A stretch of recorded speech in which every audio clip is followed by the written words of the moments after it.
رسول اللہ صلی اللہ علیہ وسلم کی. ہمارے سعودی عرب میں پتہ کیا ہوتا ہے؟ مارکیٹ میں آپ جاؤ نا، پیپسی کی مشینیں لگی ہوئی ہیں. پیپسی کی ایک ریال ڈالو تو سارے بٹن، آپ نے مکہ میں دیکھا ہوگا جو بھائی عمرہ حج کرنے گئے، بٹن آن ہو جائیں گے. 7 اپ لے لو، کوکا کولا لے لو، پیپسی لے لو، جو مرضی لے لو. ٹھیک ہے، کیا ڈالنے سے؟ ریال.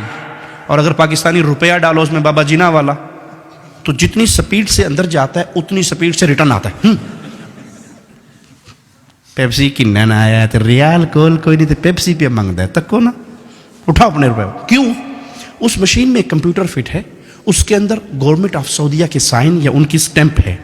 اس سٹیمپ کے مطابق جو چیز اندر آئے گی وہ کہیں گے جی اہلاً و سہلاً، تفضل اشرب پیپسی مویا ای شیء خذ، لے جاؤ. اور اگر وہ وہاں پر بابا جینا چلا جائے، گاندھی صاحب چلی جائے، خالدہ ضیاء صاحب چلی جائے، یا یہاں کی ملکہ جی کا کوئی وہ چلا جائے تو چک کے مارتا ہے، پھڑ پڑے. یہ اسٹیٹ ہے گورنمنٹ آف سعودیہ، یہاں پہ سکہ چلتا ہے گورنمنٹ آف سعودیہ کا. اے بھائی، قیامت کے دن جو اسٹیٹ لگے گی نا، وہاں بھی ایک سکہ چلے گا. اور وہ سکہ پتہ کس کا ہوگا؟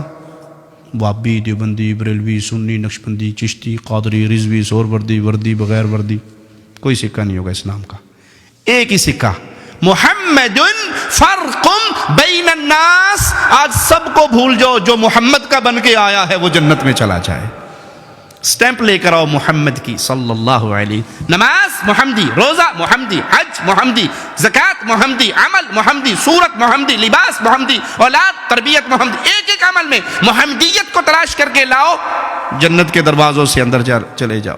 اور جس پہ پوری دنیا کی سٹیمپیں لگی ہوئی ہوں، رسول اللہ صلی اللہ علیہ وسلم کی سنت کی مہر نہ ہو، وہ عمل اللہ کے ہاں قبول نہیں ہوگا. تو عمل صالح کے لیے بنیادی باتیں کیا ہوئی؟ ایک اللہ کی رضا، اور دوسرا نبی صلی اللہ علیہ وسلم کی سنت. ہمیں شیطان نے ایک نیا جملہ ہے جی، کے پہ کر دے ہو نا جی، کے ارج نے، اگر سنت بھی نہیں ہے تو کے ارج نے. بابا جی دا ختم کروا چھوڑے نے، تیجا، 7واں نامہ، 10واں 40واں قول برسی، حرج کے نے، حرج دسو. قرآن ہی پڑھے آنے نا تک کو نا. مولوی کہنا ظالم ہے، کہنا قرآن بھی نہ پڑھو. اچھا ٹھیک ہے، میں بتاتا ہوں حرج کیا. ایک رکعت میں کتنے سجدے ہیں جی؟ ایک رکعت میں کتنے سجدے ہیں؟ 2. میں تیسرا سجدہ کروں گا تو اس میں کیا کہوں گا؟ دعائیں ہوں گی نا، سبحان رب العلی کہوں گا نا، گانے تو نہیں گاؤں گا، ڈانس تو نہیں ہوگا، دعا ہوگی. اب کسی مسلمان سے پوچھئے یہ تیسرا سجدہ مجھے کہاں لے جائے گا، جنت میں یا جہنم میں؟ جی جنت میں نہیں لے جائے گا. کیوں؟ میں نے تو سجدہ کیا اللہ کے لیے. جواب ملے گا کہ عبادت محمد الرسول اللہ صلی اللہ علیہ وسلم نے کر کے دکھا دی.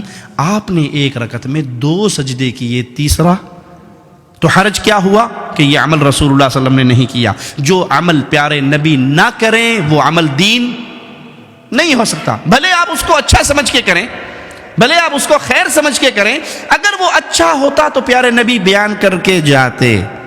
ایک رکعت میں تیسرا سجدہ بربادی ہے، اگرچہ اس میں ذکر اللہ کا ہو رہا ہے. اچھا، اذان کہاں ختم ہوتی ہے جی؟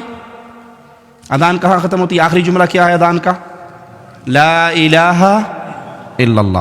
اب کلمہ پورا کیا ہے؟ لا الہ الا اللہ محمد رسول اللہ. اگر کوئی مؤذن آج سے یہ شروع کرے جی یہ تے ادھا کلمہ ہے جی، اذان تے ناقص ادھوری رہ گئی ہے، میں نال اگلا حصہ بھی جوڑ کے کہنا اذان ختم کرتا ہے لا الہ الا اللہ محمد رسول اللہ، کیا خیال ہے؟ یہ کام اچھا ہے یا برا جی؟ پھر بولیے. اچھا نہیں ہے. کیوں؟ اس نے اذان میں اضافہ کر دیا، وہ جملہ کہا جو رسول اللہ صلی اللہ علیہ وسلم نے نہیں سکھایا. اگرچہ اس نے کلمہ کمپلیٹ کیا ہے لیکن اس موقع پہ رسول اللہ صلی اللہ علیہ وسلم نے یہ عمل نہیں سکھایا. تو کوئی یہ کہے کہ تیجا، 7واں نامہ، 10واں، اس میں قرآن ہی تو پڑھتے ہیں، گھٹنیوں پہ آیت کریمہ ہی تو پڑھتے ہیں، حرج کیا ہے برسی کروانے میں، بزرگوں کا ختم شریف کروانے میں حرج کیا ہے؟ ہم کہیں گے بھائی اس میں حرج یہ ہے، اگر یہ دین ہوتا تو رسول اللہ صلی اللہ علیہ وسلم سیدہ خدیجہ کا تیجا، 7واں نامہ، 10واں 40واں قول برسی کرتے، رسم چہلم ہوتی. اور اگر پیارے نبی کرتے تو اس سب کے نام عربی عربک لینگویج میں ہوتے یا نہ ہوتے؟ ابھی ہم نے نماز پڑھنی ہے تو نماز کو عربی میں کیا کہتے ہیں؟ صلاۃ. رمضان میں آپ نے روزے رکھے، روزوں کو عربی میں کیا کہتے ہیں؟ صیام. آپ چندہ دیتے ہیں مساجد میں، مدارس میں، یتیموں کو، غریبوں کو، عربی میں کیا کہتے ہیں؟ صدقہ. ٹھیک ہے. مال میں سے زکوٰۃ نکالتے ہیں.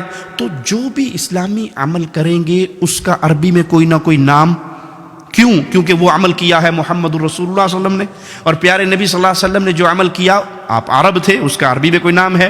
مولوی صاحب نے کہا جی مولوی صاحب تانوں 1000 پاؤنڈ دیساں جی گفٹ، تے دسو بھی تیجے دی عربی کے نے تیجا کرتے ہو کہ نہیں؟ 7ویں کا ختم عربی کیا ہے اس کی؟ 9ویں کا ختم عربی میں کیا کہیں گے؟ 40واں رسم چہلم قول شریف عربی کیا ہے؟ مولوی مر جائے گا آپ کو عربی میں نام کیوں؟ کہ ہے میڈ ان انڈیا پاکستان، تو عربی میں کیا نام بتاؤں اس کا؟ عربوں نے تو یہ کام کیا نہیں۔ وہ ایک بادشاہ کے سامنے مناظرہ ہو رہا تھا، ایک سنی کا اور شیعہ کا، تو سنی نے کیا کیا، جوتی اٹھا کے اپنی بغل میں لے لی۔ مناظرہ یہ تھا کہ حق پہ کون ہے، سنی یا شیعہ؟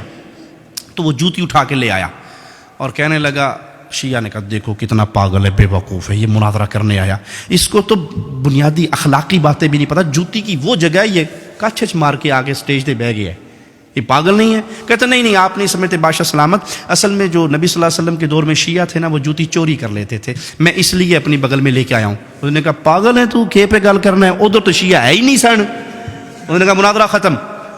میں نے یہی بتانا تھا کہ اس دور میں نہیں تھے تم، بعد کی پیداوار ہو۔ سمجھ آئی مثال یا نہیں؟